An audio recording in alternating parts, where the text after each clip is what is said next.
जय भोलेनाथ की शिव महापुराण कथा। रुद्र संहिता युद्ध खंड 7वां अध्याय। भगवान शिव की प्रसन्नता के लिए देवताओं द्वारा मंत्र जप, शिव का प्रकट तथा त्रिपुर विनाश के लिए दिव्य रथ आदि के निर्माण के लिए विष्णु जी से कहना। सनत कुमार जी बोले, समस्त देवता आदि के इस वचन को सुनकर शरणागतों की रक्षा करने वाले भक्त वत्सल सदाशिव ने उनकी बात स्वीकार कर ली। हे मुने, इसी बीच देवी पार्वती अपने दोनों पुत्रों को लेकर वहां आ गई, जहां सदाशिव देवताओं के साथ स्थित थे। तब देवी वहां उपस्थित देखकर विष्णु आदि सभी देवता आश्चर्य युक्त हो गए और संप्रभ युक्त होकर नम्रता से उन्हें शीघ्रता पूर्वक प्रणाम करने लगे। हे मुने, उन सभी ने शुभ लक्षण प्रकट करने वाला जय जयकार किया। उनके आने के कारण न जानते हुए वे लोग मौन हो गए। इसके बाद सभी देवताओं से अस्तुत एवं अद्भुत कुतूहल करने वाली वे देवी नाना लीला विशारद अपने स्वामी से प्रेम पूर्वक कहने लगी। देवी बोली, हे विभो, हे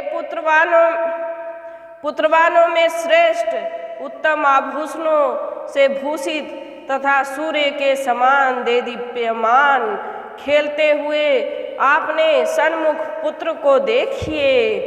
सन्नत कुमार बोले, जब लोक माता ने अपनी वाणी से इस प्रकार शिव जी को संबोधित करते हुए कहा, तब स्कंद के मुखामृत का पान करते हुए शिव जी की तृप्ति नहीं हुई। उस समय महेश्वर को दैत्यों के तेज से पीड़ित होकर आए हुए देवताओं का स्मरण नहीं रहा और वे स्कंद का आलिंगन करके तथा उनका सिर सूंघकर बड़े प्रसन्न हुए। अनेक लीलाओं में विशारद श्री जगदम्बा भी महेश्वर से मंत्रणा कर कुछ काल तक वहीं स्थित रहकर पुनः उठ खड़ी हुई। इसके बाद सभी देवताओं से वंदित होते हुए उत्तम लीला वाले भगवान सदाशिव ने कार्तिकेय नंदी उन गिरजा पुत्री के साथ अपने भवन में प्रवेश किया तथा उन गिरिराज पुत्री के साथ अपने भवन में प्रवेश किया।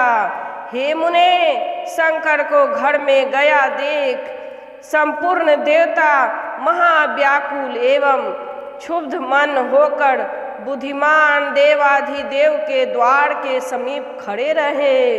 अब हम क्या करें, कहाँ जाए, कौन हम लोगों को सुख देने वाला है और ये क्या हो गया, हाय हम लोग मारे गए, ऐसा वे सब कहने लगे। एक दूसरे को देखकर इंद्र आदि अत्यंत व्याकुल हो गए और अपने भाग्य को धिक्कारते हुए विकल वचन कहने लगे। कुछ देवताओं ने कहा, हाय हम लोग बड़े पापी हैं। दूसरे ने कहा, हाय हम लोग अभागे हैं। अन्यों ने कहा, वे असुर तो बड़े भाग्यवान हैं। उसी समय उनके अनेक प्रकार के शब्दों को सुनकर महातेजस्वी कुंभोदर नाम का गण देवताओं को दंड से मारने लगा। तब वे देवता भयभीत होकर हाय हाय करते हुए वहां से भाग गए। कितने ही मुनि तथा अन्य लोग गिर पड़े। उस समय चारों ओर हाहाकार होने लगा। इंद्र अत्यंत व्याकुल होकर घुटनों के बल पृथ्वी पर गिर पड़े। इसी प्रकार अन्य देवता तथा ऋषि भी व्याकुल होकर पृथ्वी पे गिर पड़े। तब सभी देवता एवं मुनि परस्पर मिलकर व्याकुल हो शिव के मित्रभूत ब्रह्मा एवं विष्णु के समीप गए। उस समय कश्यप आदि सभी मुनि संसार का भय दूर करने वाले विष्णु जी से कहने लगे, अहो यह प्रारब्ध का बल है। दूसरे द्विज कहने लगे कि अभाग्य से हमारा काम पूरा नहीं हुआ। और दूसरे लोग अति विस्मित होकर विचार करने लगे कि यह विघ्न कैसे उपस्थित हो गया।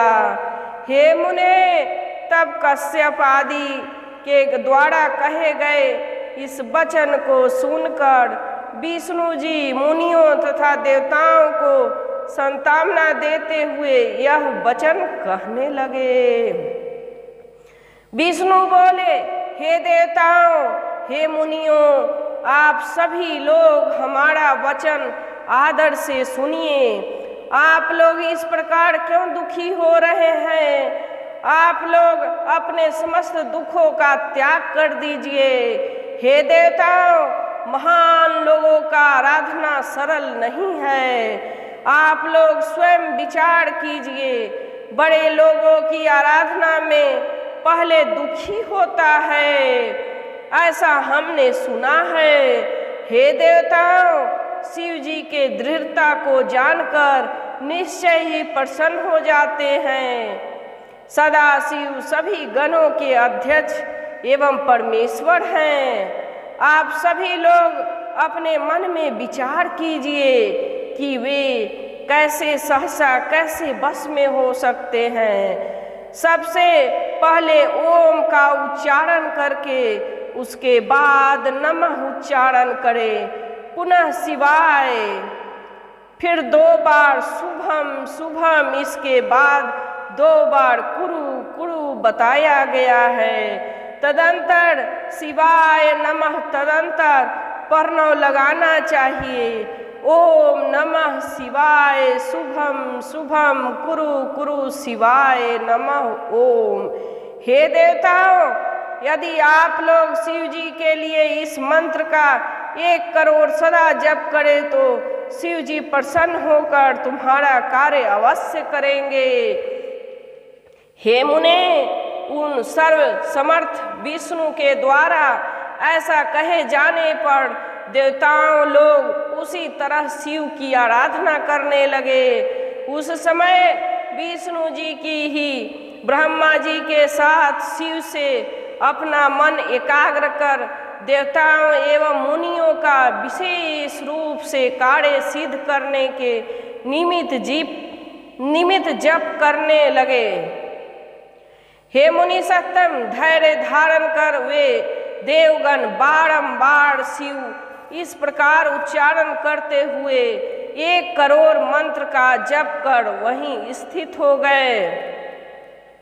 इसी बीच स्वयं सदाशिव उनके सामने साक्षात यथोक्त स्वरूप से प्रकट हो गए और यह वचन कहने लगे। श्री शिव बोले, हे हरे, हे विधे, हे देवगण, शुभ वर्त वाले हे मुनियों, मैं इस जप से प्रसन्न हूँ। आप लोग अभीष्ट वर मांगिए।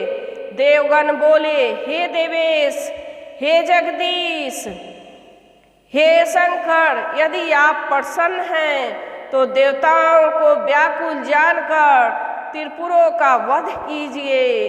हे परमेशान, हे दीन बंधु, हे कृपा कर आप हम सब की रक्षा करें, क्योंकि आपने ही विपत्तियों में देवताओं की सदा बारंबार रक्षा की है।